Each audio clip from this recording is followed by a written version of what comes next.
अस्सलाम वालेकुम। आज मैं आपको बहुत ही मज़ेदार से आलू के और बेसन के चिप्स बना के दिखाऊंगी। ये किस तरीके से बनाए जाते हैं और इसमें क्या क्या डलता है, आइए मैं आपको बताती हूँ। इससे पहले अगर आपने मेरे चैनल को सब्सक्राइब नहीं किया है तो आप मेरे चैनल को सब्सक्राइब कीजिए और मेरी वीडियो को लाइक कीजिए, शेयर कीजिए। तो आइए शुरू करते हैं कि मैं आपको दिखाती हूँ कि मैंने 2 बड़े साइज़ के आलू लिए हैं और इनको मैंने पानी में भिगो दिया है। अब मैं इनकी कटिंग करूँगी। तो आइए मैं आपको साइज़ बताती हूँ कि आपने किस तरीके से इनकी कटिंग करनी है।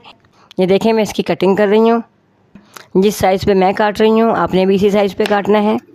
आप देख सकते हैं कि मेरी जो आलू की कटिंग है ना ये ज़्यादा मोटी है और ना ही बारीक है, तो बिल्कुल आपने भी यही वाला साइज़ रखना है। चले हम जल्दी जल्दी आलू काट लेते हैं। मैंने 1 कप बेसन को छान के रख लिया है और मैंने उसको बाउल में निकाल लिया है। तो आइए दिखाती हूँ मैं आपको कि हम बेसन के अंदर चम्मच का चौथा हिस्सा चाट मसाले का लेंगे। चाट मसाला डालने से पकौड़े बहुत ही मज़े के बनते हैं, इसका बहुत ही मज़ेदार सा टेस्ट आता है। इसके बाद जो है मैं चम्मच का चौथा हिस्सा नमक का ले लूँगी। नमक हम इसमें कम ही रखेंगे। इसके बाद मैं चम्मच का चौथा हिस्सा ही जो है कुटी हुई सुरख मिर्चों का ले लूँगी। अब हम इसमें चम्मच का चौथा हिस्सा ही सफ़ेद ज़ीरे का ले लेंगे। हम ये सब इसके अंदर अच्छे से मिक्स कर लेंगे। अब मैं इसमें पानी शामिल कर लूँगी और अच्छे तरीके से जो है हम इसको चम्मच के साथ मिक्स कर लेंगे। तो हमारा मेथड तैयार हो जाएगा। आप देखते रहिए हमारी रेसिपी को, बिल्कुल भी मिस नहीं कीजिएगा।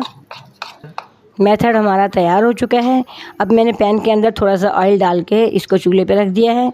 अब मैं ऑयल के थोड़ा सा गर्म होने का इंतज़ार करूँगी और हमने जो आलू काटे हैं उन तमाम को मैं उठा के बेसन के अंदर डिप कर लूँगी और हम आलूओं के ऊपर अच्छे तरीके से बेसन को लगा लेंगे। बेसन के अंदर हम आलूओं को अच्छे से मिक्स कर लेंगे।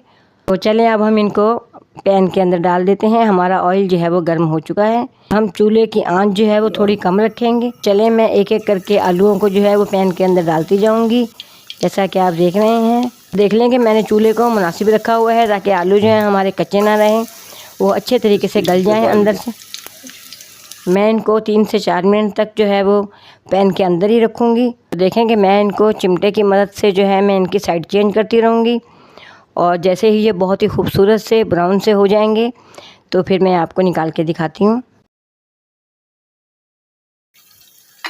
तो देखें कि हमारे आलू के पकौड़े जो हैं वो बनके तैयार हो चुके हैं। अब मैं इनको प्लेट में निकाल लूँगी और जो बाकी मेथड बचा हुआ है मैं उसको भी इसके बाद जो है तलना शुरू कर देती हूँ। तो ये देखें बाकी के भी मैं तल लेती हूँ। ये बहुत ही मज़े के बनते हैं। इसके अंदर हमने हर चीज़ डाली है, जो कुछ भी मैंने आपको दिखाया है। ये बहुत ही टेस्टी मज़ेदार से बनते हैं, बच्चों को बहुत ज़्यादा पसंद होते हैं, बड़े भी बहुत शौक़ से खाते हैं। तो आप मेरी रेसिपी को ज़रूर ट्राई कीजिए।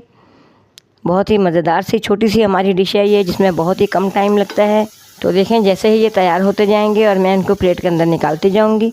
माशाल्लाह माशाल्लाह देखिए हमारे पकौड़े बनकर तैयार हो चुके हैं। बहुत ही प्यारी शक्ल आई है इनकी, बहुत ही खूबसूरत तरीके से मैंने इनको ब्राउन किया है। ऐसी मज़ेदार सी रेसिपीज़ देखने के लिए मेरे चैनल को सब्सक्राइब कीजिए। तो आप मेरी रेसिपी को ज़रूर ट्राई कीजिएगा। मेरी कोशिश होती है कि मैं आपके लिए बहुत ही अच्छी सी रेसिपीज़ लेके आऊँ। तो अब इंशाल्लाह मैं किसी नई रेसिपी के साथ दोबारा आऊँगी। तब तक के लिए मुझे इजाज़त दीजिए। अल्लाह हाफ़िज़।